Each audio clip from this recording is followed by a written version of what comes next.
You may find it easier, like me, to only use one hero arm for certain tasks, like for example if you wanted to write a birthday card, which is what I'm going to show you. So I would turn my wrist around by pushing this button and twisting it until the palm is flat. The way I like to do it is kind of roll objects off the table, and I roll them into the strings just where the fingers meet the palm of your hand, because I find that's where you get the best grip if you wanted to hold something. So I'm just going to do that, roll it off until it gets on the strings, and then you will close your hand and then you can freeze it. I've just unfrozen.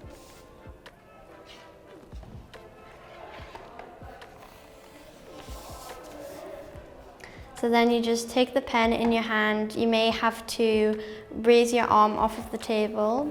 The battery pack may get in the way. But basically, you can adjust your wrist how you want, how it's easiest to write for you. And then you can write a little note.